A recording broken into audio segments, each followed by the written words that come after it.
Hey everyone, and welcome to the video version of the Funnily Enough Show podcast. This is where you get the raw, unedited version of the video calls that I do with all of the guests on the show. If you're more of an audio person, then be sure to head over to Apple Podcasts or Spotify or your favorite podcasting platform where you can listen to it in your ear. But if you're more of a video person, you want to watch the live call, then it's coming right up now.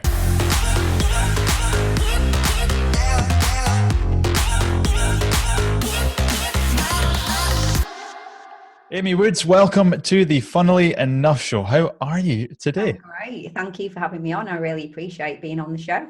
It's an absolute pleasure. I feel like I'm speaking to a TikTok celebrity right now with your TikTok videos. What was the first one you ever posted? Yeah, Like 50,000 views or something? It's actually 360 odd thousand views. 360.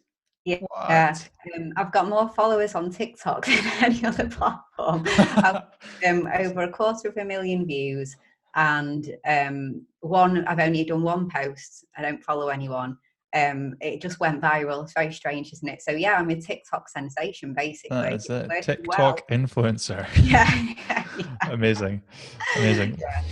Well, as well as a TikTok influencer, I believe you're also a roast potato expert. So I've got a dad joke for you, and I want to ask you whether you can get the answer to this or not. You ready for it? Yeah. What do you call a potato that is never motivated but are content to watch others? Oh, it's never motivated but content to watch others. I don't know. You're gonna have to tell me. A spectator. Oh, You get it? Oh, yeah. That is without question a dad joke, isn't it? yeah. Our listeners for this episode have just halved. So sorry everybody. Right, amazing, cool. Amy, I'm fascinated by your story, and I'm fascinated by your business and a few different parts and elements to that business, which I kind of want to get into in the interview today. But the first question I want to ask is, you used to work in corporate, and you now obviously run a successful business working with some of the biggest names in the industry, which is epic. What was it that made you take that leap from corporate to running the business? Well, it's funny really. So I'd always had the idea that I wanted to be an entrepreneur, run a business, that kind of thing. But then after university and going traveling and things like that and getting back, I didn't have a business idea, and I wasn't, I think, as daring and as industrious as someone like yourself, Gavin, who's a lot younger than me and has done this at a young age. So I just got a job, and it was good. I enjoyed doing it. It was a 2-year plan to work in management consultancy, work with some of the bigger businesses, and just learn all about business. And then I was going to leave and start my own business. But the 2-year plan went from 3 to 4 to 5. And I was there for 13 years, I think, working as a management consultant. But then so I wanted to start a business at that point because I had been in a career that required lots of travel. Like, it was just the norm to be flying somewhere on Monday morning or train and then back, if you're lucky, Thursday, sometimes Friday, every single week. So had kids, so then it was pretty much impossible to live that lifestyle anymore, or at least be the best parent that I could be and be the best employee that I could be. It wasn't really that possible. So I decided it was time to come off that corporate hamster wheel and do something different. And the funny thing is, it's not that funny, but I actually got quite poorly. I've never been poorly my whole life. And I had to have quite a few operations, and I had to have quite a lot of time off work. And when I was in recovery, I immersed myself in this online business world. So I didn't know what a podcast was until I think I listened to the first podcast ever when I was in a hospital bed. Wow. And I listened to Pat Flynn and Smart Passive Income because he's so, well known, and it was very quick Google search to land on Pat's page when I was Googling online businesses, remote businesses, that kind of thing. So is that what you were Googling? You were Googling online business with the idea of, well, that looks like what I want to do? Yeah, you know what happened? I joined, so there was this, I got marketed at by someone like you, got marketed at to for this online business, like kind of, what was it? It was like, it was a bit like a training group, but it turned out to be quite a dodgy MLM type scheme in the end. But initially, it was some digital training, and I signed up for that, and you just did, I don't know, like 7 short courses, but you learned about online business and things like that. And that really got me excited about, now's the time to start a business, and I'd love to have an online type business rather than brick and mortar, and a lot more flexible and that kind of thing. So I was Googling how to start an online business, types of online businesses, that kind of thing, all those kind of Google searches, and found lots and lots of content from people like Pat Flynn and Amy Porterfield and probably Gary Vaynerchuk and people like that. So I just immersed myself in that whole world, and I was just learning all about that.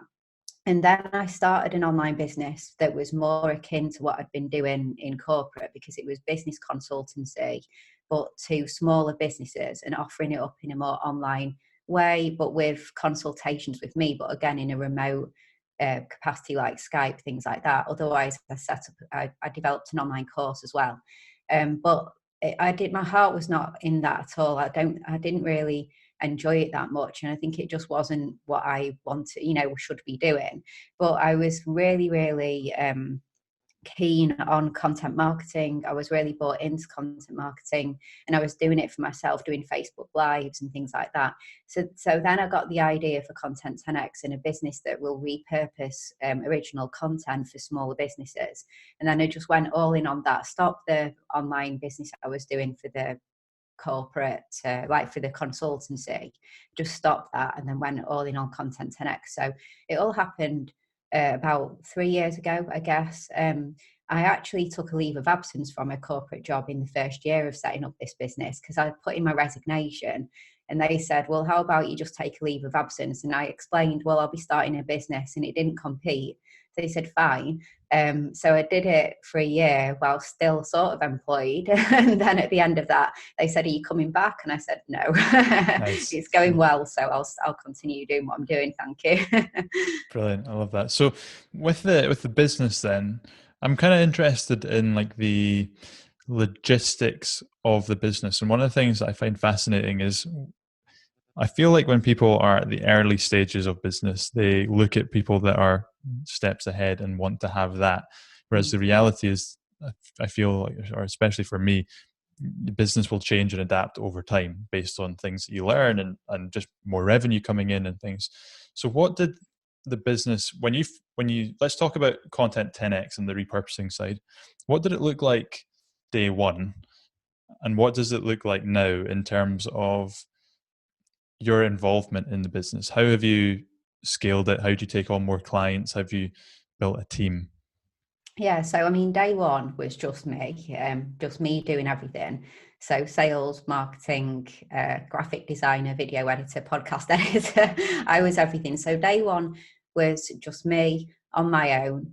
And then I think I had my first 2 clients was me serving the 2 clients, and trying to get more clients and all the other side of the business too. So much has changed as well in terms of the service and what I was offering people, because you just find, don't you, that what you wanted to offer isn't exactly what people want. So Hmm. initially it was going to be a slightly lower price, but it was going to be a bit more it was quite rigid. You'll do a podcast and we'll turn it into this and this, or a video, this and this. But from the first 2 clients alone, I realized that everybody had different requirements. So it wasn't as simple as just offering one thing, because they'd say, well, we're not on LinkedIn, or we'd like you to do more here, or da da da da da. So the service developed and refined, and it became really bespoke and started to become, I guess, like a lot more higher value for the clients than initially I'd set out. But then I took on my first employee, because I wanted to take myself out of the actual delivery, the graphic design, the writing, etc. And my first idea was that I was going to hire VAs. So I wasn't going to necessarily need employees as such. I could hire people in the Philippines, or not just the Philippines, but VAs offshore. So I tried that approach. That was my initial idea, and that didn't work. So it just was really challenging, and I realised that there was loads of different ways that I tried it, from working with outsourced providers where the team work in an office, but they're outsourcing the team to you, one-to-one relationships with different people, VAs, freelancers, etc. So my whole model completely changed from freelancers and VAs to actually, if I'm serious about this business, I need to actually hire long-term employees that can build a culture, a longer-term team, have stability. They have stability, I have stability. So we changed the staffing approach and started to hire team members into the business, with full-time positions and benefits, everything that you offer as employees. So everything changed there. And then I've just grown. So the way my business has to work really is that, we get to a certain number of clients, and then we need another copywriter, another graphic designer, another publisher, and then so on. So as we've got more clients, we've just had to grow the team more and more. And I'd say that the biggest challenge of the whole side of the whole business really has been people. So it's finding the right people. And I've hired loads of people over the last 3 years or so. I absolutely love my team at the moment. They're fantastic, and I don't want any of them to go anywhere, although I know one day some of them will, of course. But the biggest challenge for my business is a service-based business, and a small business is finding the right people that fit in with the team, have the right skills and the culture. But So now, what's your approach to that then? How do you go about finding the right people and making sure that they are the right person for the job? well, when I interview, so I make sure that I'm bringing people in, I make sure I've got a really clear job spec that people are applying to, so they know exactly what they're going to be doing. And then I ask people to partake in a trial. So they'll do a trial piece of work for us, then an interview, and then maybe another like paid piece of work just to be sure. And then, you just have to go with your gut. I think a lot of the Yeah. time after all of that, it's all going with your gut, isn't it? And knowing whether somebody's right or not. But then, as as ruthless as this sounds, the other side of it is identifying very quickly if someone isn't right and removing them quickly as well. So, I've had a lot of those instances where people have come in, everything seemed great, the trial was great, the interview was great, but even after a week or so, you just know that this isn't Mm. right. So the other side is responding appropriately to that, even if they're the nicest person ever. If they clearly can't do the work and there doesn't seem to be even a spark there of ability to coach them, then you have to let them go. So also, just being ruthless at that side of things as well.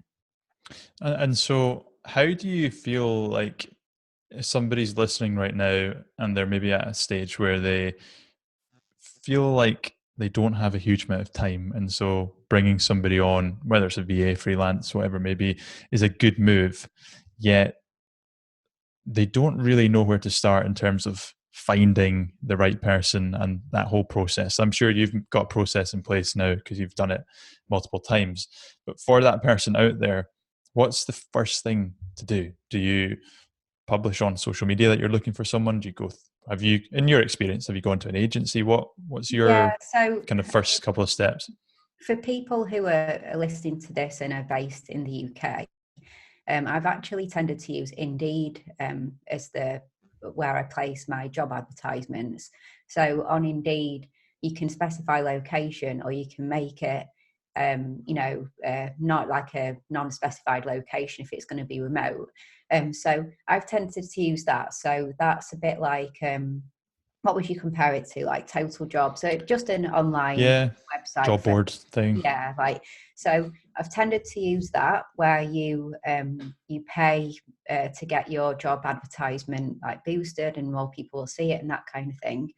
So I'm not saying that that's always the most effective way, because you can get hundreds and hundreds and hundreds of people applying for your position, and then you have to sift through them. But that's one way. Another way, like you just mentioned, is making sure that you shout out about it within your existing network. So link just on social media, but LinkedIn in particular, I think. Mm. But it's knowing whether you think that there's anyone within your network that you think would be suitable, or whether you want to really cast the net much wider and see who comes in from outside of your network. But I think for me, shouting out on social media and LinkedIn and things like that ultimately hasn't really proven to be that effective, which is why I've gone down more Interesting. the route. Yeah, but something that I am probably going to do in the future is actually just use a recruiter. And obviously you have to pay. I think quite often, you pay the first month's salary to them as well. But it's extremely time consuming doing recruitment. So I'm really intrigued to see how much time that could save me if I used a Yeah. recruiter and they just brought the three best to interview versus me spending hours and hours and hours doing the recruitment process. So it's something I'm going to try, but at the moment I have actually just been using like those like websites like Indeed. Great. When I was hiring a video editor, we went down an agency route, and it was so smooth. They basically put the job spec out, which they helped to create as well. They then got all the applicants. They then sifted through them on the phone, gave me their CVs. We then requested they created a video. We then, in the end, I basically had two people, two Brilliant. videos, two CVs. I interviewed them, and then we chose the best person. So it was super simple. Yeah, Um, yeah, really is simple. yeah, is your team remote? All of your team remote? Yeah, we all work from our home home offices, so there's no Content 10x like physical Yeah, HQ I love building. that. But So what we do is I'm really keen on meetups, so we will do maybe every quarter we'll go to a co-working office and spend a couple of days with each other, and the social side too, have a nice meal, evening out, that kind of thing. So we have get-togethers, which I think is dead important, but otherwise, yeah, we're really remote. And sometimes I play around with my head of having more of a physical office, but actually I think it's such a wonderful employee proposition to say that you can work remotely and work from home and not commute and all of that kind of thing. And I think it opens up my talent pool so much further if people can be based anywhere and just be the best person for the job versus only looking in a certain geography. So I love that. So then, on with that, if you do quarterly meetups, what's general day to day comms look like? Oh, so we basically use Slack. So we Yeah. use Slack constantly. So when people join the team, I always say that Slack is our office, basically. So when you're working, you're on Slack. So we talk to each other and communicate with what's going on, and also just socialize, I guess, with each other on Slack. We use Trello for the management of all of our work. So everything that's going on, all of the client work, any projects we're working on, everything is on Trello. So we're always tagging each other and keeping each other up to date with what's going on task level with Trello. And then we use good old Zoom for our twice weekly calls. And then sometimes we have daily catch ups as well. So it works really well. There's such a strong team atmosphere. I feel like it's a stronger team than some of the physical teams that I've worked in the past in my old job. So Zoom, Trello, and Slack. I absolutely love hearing about like the geeky insights into how teams communicate. I think it's fascinating. So awesome. Now, Amy, I'm going to interrupt proceedings because it's time for a game. Okay. The 5 second rule. Have you ever played it before? Go on. Yeah, I'm familiar with it. I think. Yeah, Yeah. you have to come up with answers in 5 seconds to the Yeah. question. Yeah. The rules are simple. I've got 10 cards here. Okay. Each has a statement on them, and you've got 5 seconds after I read the statement to give me your answer. Oh If you wow, get I'm it not right, very good at these things, by the no, way. no. This is where we really get to know you. Okay. So 5 seconds after I finish the statement, I have no idea what is on the cards, but it might be something like name 3 types of ice cream, and you have to go strawberry, banana, chocolate as quick as Okay. you can. Okay. First question, which isn't a scoring point, is do you want to go red or yellow? Red is slightly easier. I don't know what would be the benefit. Do I get extra points if I You go? don't, it's just No. the extra Okay, challenge. I'll just go yellow. Is yellow the easier one? Yeah. Yellow's harder. Oh, okay, I'll go red, please. Red. Yeah. Okay. Okay. Are you ready? Name 3 things you had to learn on your own. Um, read, walk, and drive a car. Just out of time. It's okay. It takes people a bit of time to get warmed up. Okay. Name 3 ways to relax at home. Meditate, read, watch TV. Nice. Name 3 Beatles songs. Let It Be, Here Comes the Sun, and Hey Jude. Yes. Another music one. Name 3 genres of music. Jazz, folk, rock.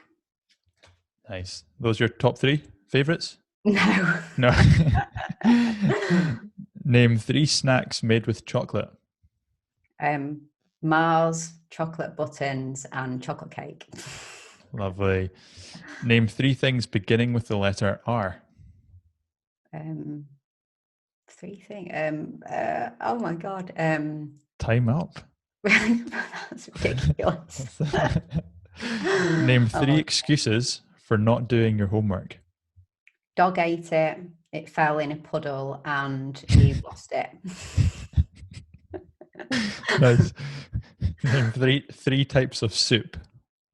Minestrone, tomato, and chicken. Nice. Getting straight in there with the minestrone. Name 3 international airports. Charles de Gaulle, Chicago O'Hare, and New York. Oh, just in time. Good You. job. I'm New York. I'll give you that. And New Name. York.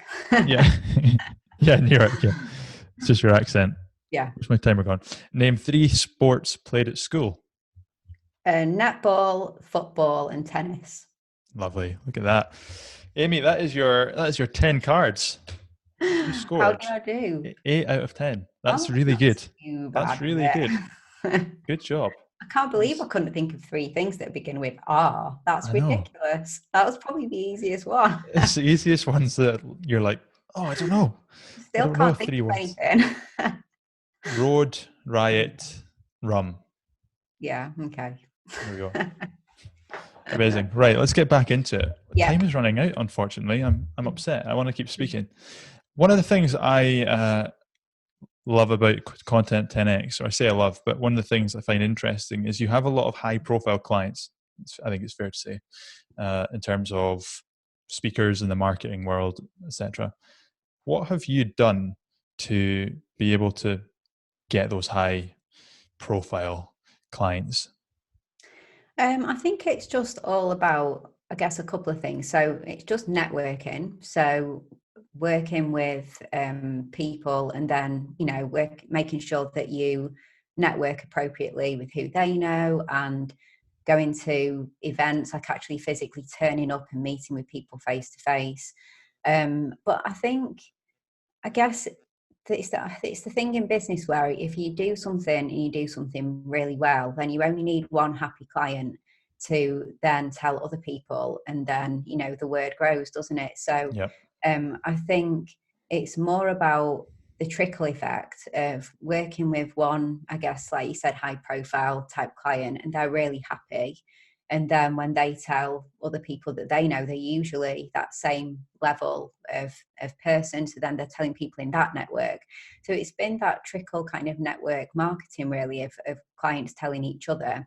But then it's the same, it's that old thing as well, where when you get one really top client and you do a great job with them, other people then kind of want to work with you, because it's like, oh right, you're working with Jay Bear, or you're working It's with like Chris that Ducker, proof. or Yeah. it's, I think it just kind of then proves, and it becomes a more attractive proposition to other people as well. But I can only say that it all starts from putting myself out there, from my own content marketing, and from like I said, turning up and then doing plenty of content marketing myself, and being prepared to invest in going to events, going to meetups, going to masterminds and things like that, and then making sure that you follow up with people and try and build those relationships.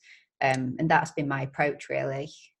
Yeah, because I feel like a lot of businesses, in my experience, almost get caught in this like almost small business trap, which Yeah. is they aren't charging enough.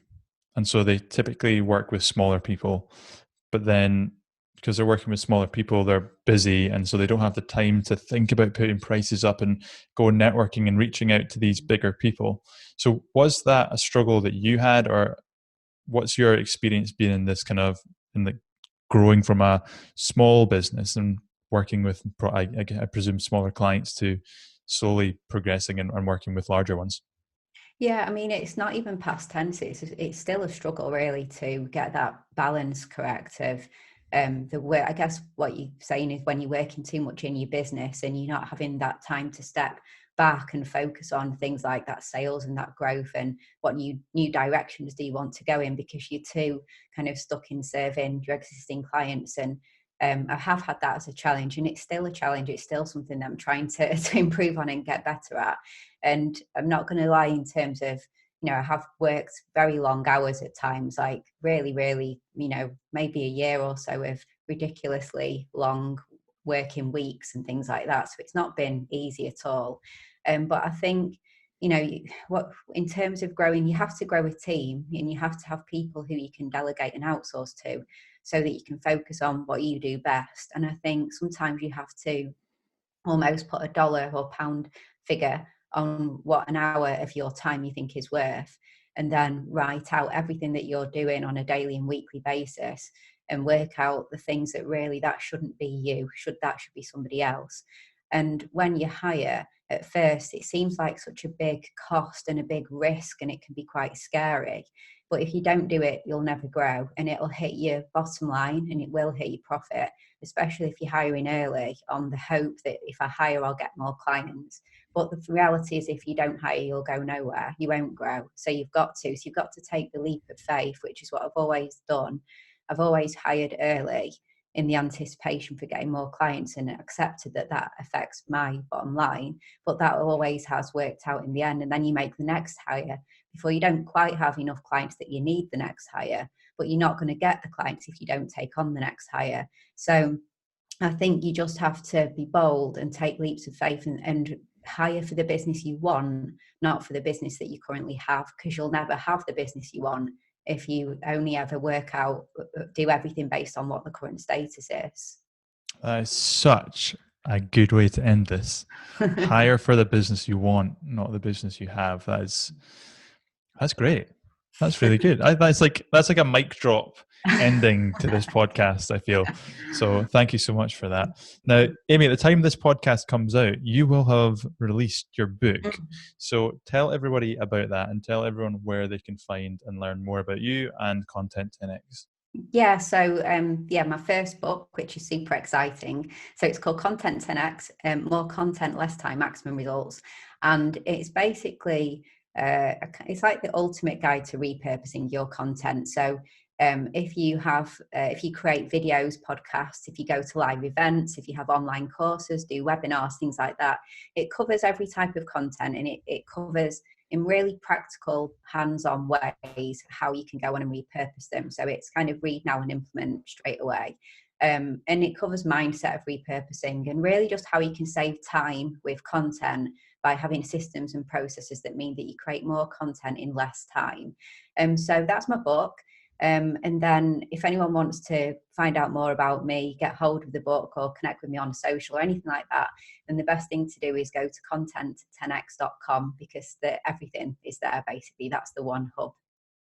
Yeah, and please go check out Amy's stuff, because everybody listening should understand the value in creating content. And if we're creating content, we want to get maximum impact for it, the most amount of eyes on it for the least amount of time spent. And that's exactly what Amy helps businesses do. So go check out her stuff and go check out her book.